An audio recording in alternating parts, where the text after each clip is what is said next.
এমন কিছু করবেন না যে আপনাদের জীবন বিপন্ন হয়, কারণ এদেশের পাবলিক এখনও আপনাদেরকে গ্রহণ করতে আসেনি। আমি বরং মনে করি আপনারা আপনাদের পার্টি রিঅর্গানাইজ করেন। এই পার্টির অনেক অবদান আছে বাংলাদেশে, এটা আমরা ডিনাই করতে পারি না। পার্টিকে রিঅর্গানাইজ করেন, পলিটিক্যাল পার্টির মতো যেভাবে থাকে, ইলেকশন আসলে ইলেকশন কন্টেস্ট করবেন, জনগণ ভোট দিলে ভোটে যাবেন। এই এই এই এই এই কী বলে, এই স্বপ্নটা যদি আপনারা দেখেন তাহলে কি করবেন আপনারা এই দেশকে আরেকজনের হাতে তুলে দেবেন।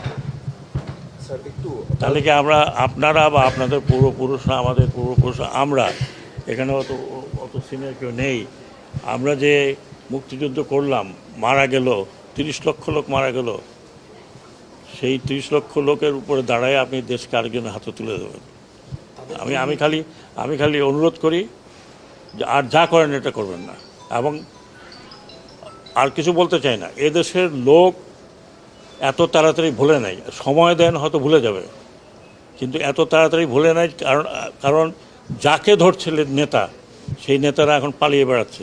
যাকে ধরছে সেই নেতাকে আমরা বাঁচাতে পারছি না।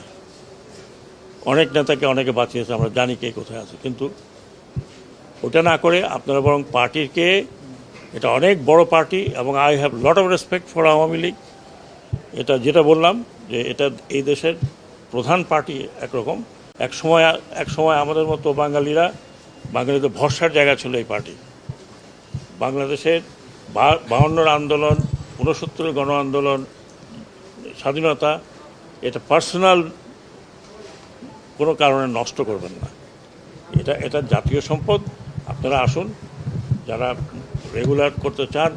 এখানে মারামারি করে কোনো লাভ নেই। আরও কিছু লোকের মৃত্যু আমরা চাই না। অলরেডি 400 থেকে 500, তারও বেশি মারা গেছে উভয় পক্ষে। পুলিশের এই অবস্থা হয়েছে, আনসারের এই অবস্থা হয়েছে। আর আমরা যদি উস্কানি দিতাম তাহলে আপনারা টিকতে পারতেন না আর্মি ফায়ারে। আমরা আর্মিকে মানা করেছি যে ডোন্ট ওপেন ফায়ার। কারণ কাকে মারবেন আপনি এই পুলিশকে দিয়ে কাকে মারিয়েছেন? এই পুলিশকে দিয়ে মারিয়েছেন আপনার সন্তানকে। আপনার সন্তান না হয় একজন পুলিশের যে সদস্য কী বললেন যে স্যার কটা গুলি লাগে একটা ছেলেকে, তার ছেলের লাশ। এটা করবেন না, অনুরোধ করছি। প্ররোচনায় আসেন না, ব্যক্তিগত স্বার্থে আপনারা এত বড় একটা দলকে নষ্ট করেন না। এটা আমাদের প্রাইড ছিল,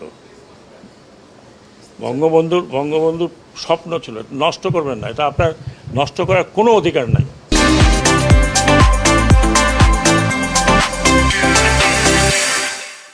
আমাদের যে ইয়াঙ্গার জেনারেশন, এরা করেছে, কোনো পলিটিক্যাল পার্টি করে নাই।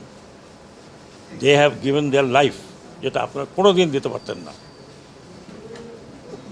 বুকে দাঁড়িয়ে আছে পুলিশের গুলি খাওয়ার জন্য, তার মুখে কোনো দুঃখ নাই, দে অল স্মাইলিং। এটা এরা যতদিন আছে, আমাদের কথা বাদ দেন, আমরা দৌড় দেবো। এরা যতদিন আছে এরা দৌড়াবে না। They will face you.